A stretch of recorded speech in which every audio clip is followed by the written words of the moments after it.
That's right, everybody. We're finally here on Water Street in Catherine Slip. It's this street corner where this building used to be here in 1891 called the East River Hotel. Well, a woman named Carrie Brown lived there in 1891, and she was a sex worker, not a streetwalker, not really desperate. She was able to maintain a house here. But this was Catherine Slip, and this was one of the busiest areas in New York City for loading and unloading freight, transport, people. You come and go, sailors, all these sorts of things. So I imagine this was a pretty good place for a sex worker to be hanging out.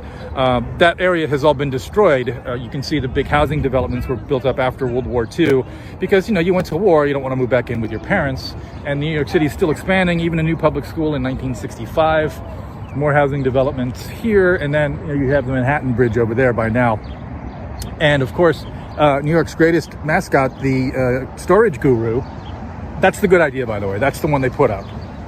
Anyhow, on this corner, there was the hotel known as the East River Hotel, known for crime and seediness, and Carrie Brown, whose nickname was Old Shakespeare. Clearly, she was a highly educated woman, or that's what people thought. And she was addicted to drink, as they said in the 19th century. So she turned to street walking as her occupation. Now, from 1885, when Jack the Ripper is doing his thing in London, Thomas Burns, who was the chief of police, chief of detectives here in New York City, said, haha, I could catch that guy in a week. So in 1891, some people believe on this, well, there's no building there now, but on this corner, the woman named Carrie Brown was murdered by Jack the Ripper. And I say that because she had been really carved up in the most grotesque and humiliating manner, the way that Mary Kelly had been.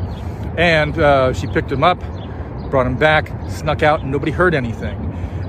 So now the Metropolitan Police in London said, hey, Burns, now it's your time to solve one of these murders. It is unlikely that Jack the Ripper murdered anybody here, but it could be. So Thomas Burns did not, of course, investigate, because why do that? She was a streetwalker. And the only reason her murder had made any headlines was because people thought Jack the Ripper had done it.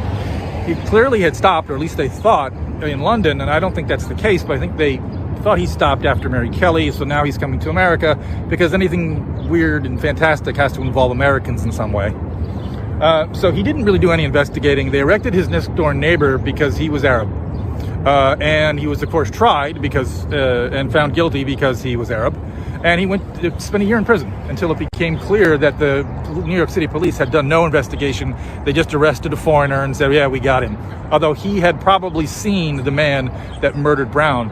He was never questioned about it. It's easier just to send him to Sing Sing, which is about 40 miles from here.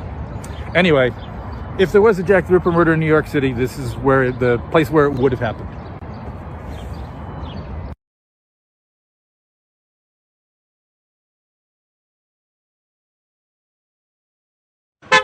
Josh, get out here.